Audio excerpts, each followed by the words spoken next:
तल पे, शरीर के तल पे नहीं, जन्म के तल पे नहीं, एनर्जी फॉर्म में। मनुष्य को इसका ज्ञान रहता नहीं है। और आप किसी भी मनुष्य से पूछ लो कि आप कैसे हो, और उसकी वर्तमान दशा के बारे में पूछ लो, तो आपकी जो वर्तमान दशा है उसका अनुभव आपको कैसे होता है। वर्तमान दशा, उसका अनुभव, तो दरअसल आपका जो वर्तमान दशा ना, उसका अनुभव आपको होता ही नहीं है।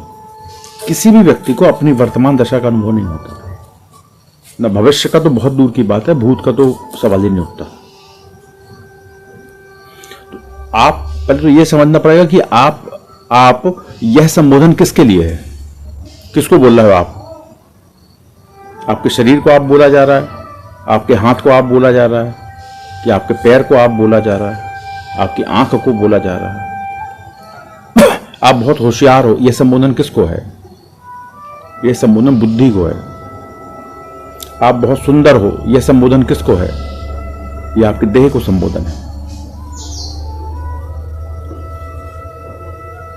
और जो जहां से बोला गया है कि बहुत अच्छा है या बहुत बुरा है, ये मन के तल पे दी गई अभिव्यक्ति है कि आप बहुत प्यारे हो। अच्छा है संस्कार का ना होना। जब आप जगत के संस्कारों से मुक्त हो, आज आपके अंदर बिल्ली के संस्कार हैं, कल आपके अंदर गाय के संस्कार हैं, परसों आपके अंदर शेर के संस्कार हैं, वृक्ष के संस्कार हैं, आज मनुष्य के संस्कार हैं, अगले बर्थ में फिर किसी जानवर के संस्कार ग्रहण कर लोगे आप। और ईश्वर में कोई संस्कार नहीं होते। बहुत ऊपर की जब निराकार परमात्मा को जान पाओगे आप, तो निराकार ही निर्गुण है। निर्गुण का मतलब ये है कि उसमें कोई गुण नहीं है। और आप पूजा करते हो जो परमात्मा में गुण होते हैं, सगुण ब्रह्म की। पूर्ण परमेश्वर तो गुण से मुक्त है ना, गुणातीत। ईश्वर गुणातीत है।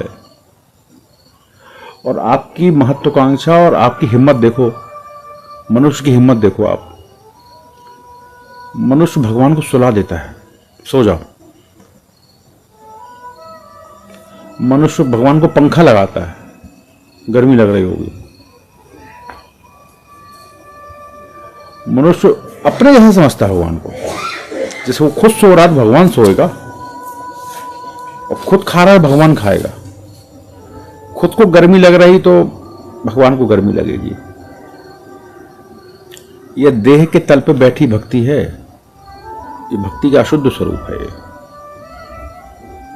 बैठा हुआ है।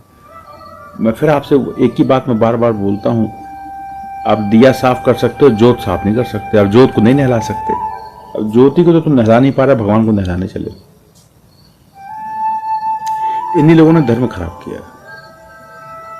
ये भक्ति नहीं है, ये भक्ति नहीं है, भक्ति का शुद्ध स्वरूप है। ये आपकी दृष्टि में भक्ति है, वो आपकी दृष्टि है।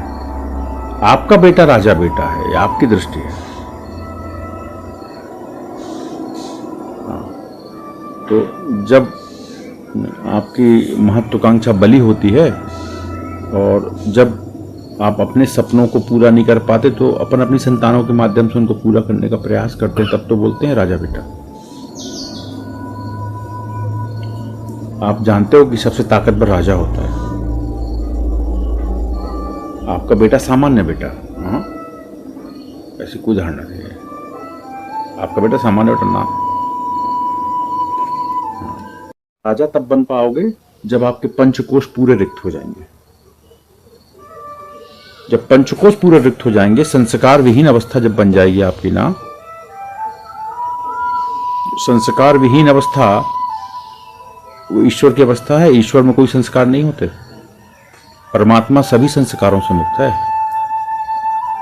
ईश्वर में कोई संस्कार, उसमें संस्कार स्पर्श नहीं करते। और मनुष्य ठीक उल्टा है, संस्कारों से जीता है। और आप किसको अच्छा मानते हो? बहुत बड़े अच्छे संस्कार दिए हैं।